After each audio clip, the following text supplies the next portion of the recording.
Alright, ladies and gentlemen, welcome back to another video today on the Ghost Flash channel. In today's video, we have an install on the Tacoma today. So as you guys know, I have a 2016 Toyota Tacoma TRD Sport. And I'm currently building it to be an overland vehicle. So in today's video, is going to be adding more to the overland rig. And also, I think I'm gonna make this kind of like an install and slash show off all the other parts that I have for the rig that I guess I will be installing in future videos, because I don't think I'll have enough time to install all of them today because of crippleness and loss of daylight.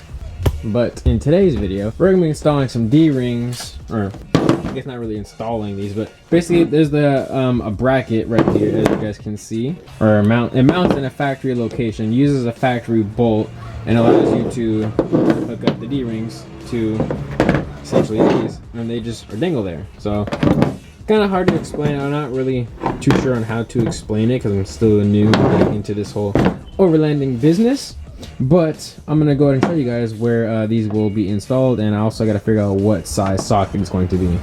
So I'm gonna go ahead and guess. I believe it might be a 15mm socket. So let's go ahead and figure that one out right now. So it's gonna be this bolt right here. Definitely 17, so it'll be that bolt right there. So now that I know that it's not a 15, that's a 17. Oh, I'm gonna grab that. I'm gonna grab the drill. We're gonna get going and remove those bolts, and I'll show you guys how to hook it up.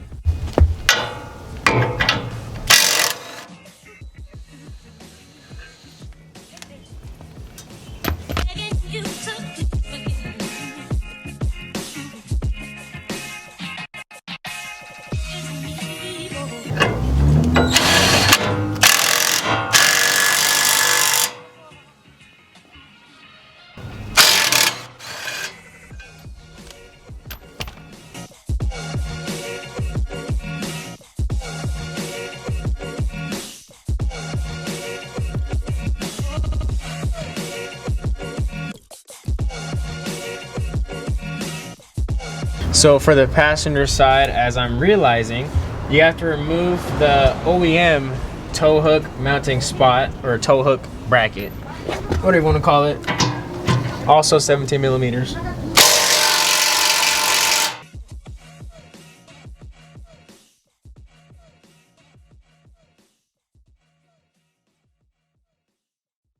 Also, before installing these, Loctite. I'm gonna go grab some Loctite.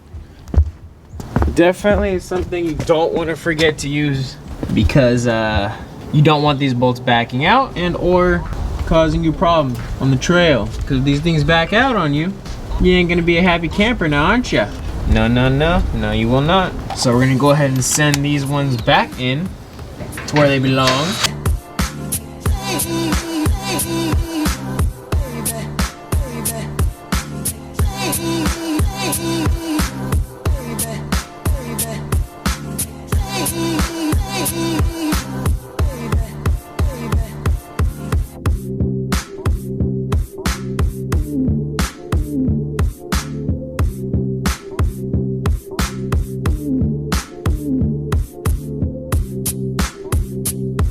Now we're gonna go ahead and install the D-rings.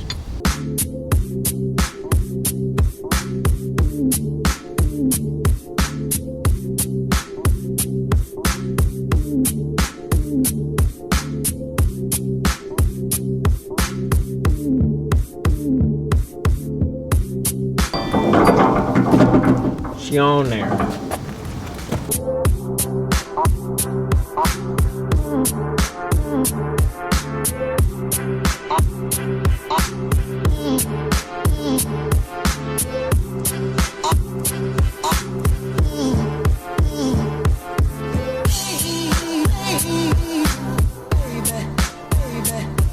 Alright, ladies and gentlemen, so we just got them on. Yeah.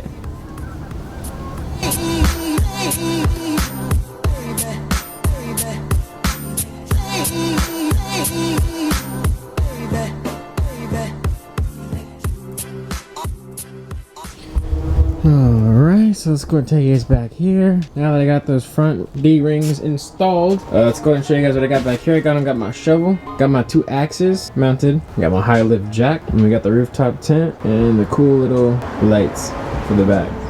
Alright, so I just drove to Walmart real quick just to go pick up a new little toolbox to have in the truck, or with the truck for when I go camping. As you guys can see, it's a Heart toolbox. Like, not gonna lie, I might just go to Walmart when I get like a roof rack and just buy all like Heart boxes, because this stuff's kind of nice. So let me go ahead and just show you guys how kind of cool this is. So the top piece has like a little thing you twist and it opens it.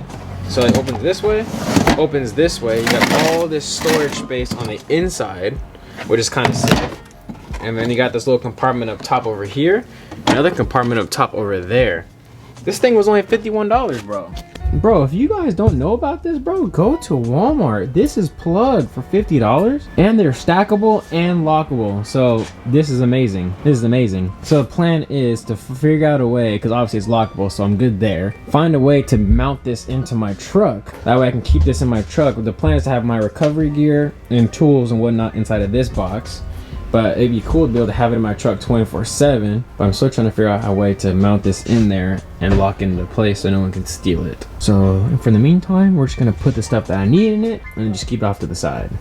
Alright, so ladies and gentlemen, just some of the quick stuff that I was just gonna grab that I already had basically in totes to put in here. I got 2 bags full of straps, ratchet straps, stuff like that, recovery straps, all that good stuff. 2 things of bungee cord. This toolbox has like basically a bunch of tools in it that I already had. All that good stuff, some matches, some Husky tools I got from Chris for Christmas, and some other small like screwdriver stuff like that. 3-piece little tool set I got for Christmas, and then an air down kit. You already know ARB, but it don't work. But it's okay, because we're just gonna buy a different one. Alright, so basically up on this top area section, whatever you want to call it, got a bunch of sockets, flashlight, fuses. I got, what are those called? Allen keys, pocket knife, some Gojo wipe. Down here, got some lights, funnels, bandages, knife, the recovery gear that I showed you guys, some duct tape, electrical tape, the straps and all that stuff, bungee cord over here, wrenches, ratchets, all that good stuff, adjustables and all that other good stuff down in there. Just close that, close that. Close that, close that. Oh, I need 2 hands, but basically lock them together. Bam! And then it is all sealed. And then on the back side, let's see, you kick that thing shut and you're all good to go. And then let me show you guys where you go ahead and lock it. As you guys can see, the lock goes right up there on top in a little screw hole. That way it doesn't allow you to move it, I believe. Let me double check. So as you guys can see, there was a little tiny like black tab in there you had to push down to be able to get the lock through. But once you get the lock in, this thing does not rotate. Therefore, it will not open now. Therefore, it is now locked. I think that was an amazing purchase. That was a thumbs up, by the way, if you guys couldn't tell.